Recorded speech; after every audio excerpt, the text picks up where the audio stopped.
एका सामान्य कुटुंबातून संघर्षातून नाव निर्माण केलेले गजानन पाटील तोर काळाच्या पडद्याआड गेले।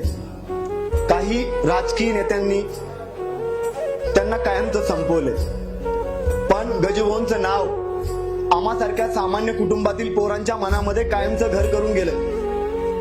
गजूभाऊ तुमच्या आदर्शावरती, तुमच्या विचारावरती तुम्ही ज्या प्रकारे सामाजिक कामांचा धडाका लावला होता, त्या कामाला आम्ही कधीच कमी पडू देणार नाही। तुमच्यासारखंच काम आम्ही तरुण येणाऱ्या काळामध्ये करणार आहोत। महत्त्वाचा विषय असा आहे की जालना जिल्ह्यातील काही राजकीय नेत्यांनी गजूभाऊंचा आवाज कायमस्वरूपी बंद केलाय, पण त्या राजकीय नेत्यांना एकच सांगू इच्छितो की तुम्ही तो आवाज कायमचा बंद केला नाही, तर ते नाव कायमचं ठेवून तुम्ही फिरताय। येणाऱ्या काळामध्ये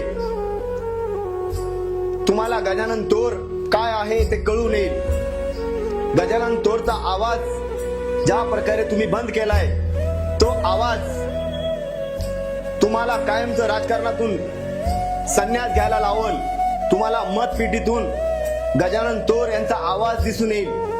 तुम्ही ज्या प्रकारे सुपारी देऊन गजानन तोरचा आवाज कायमचा बंद केलाय, पण आज राज्याचे गृहमंत्री देवेंद्र फडणवीस साहेब तुम्ही ज्या प्रकारे सामान्य कुटुंबातील तरुणांना न्याय देण्याचा प्रयत्न त्या ठिकाणी विधानसभेत केलाय, गजूभाऊंचा आवाज त्या ठिकाणी तुम्ही विधान परिषदेत मांडला।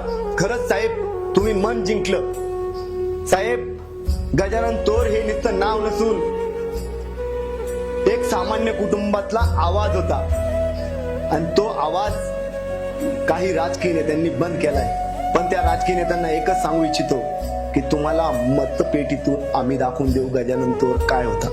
धन्यवाद।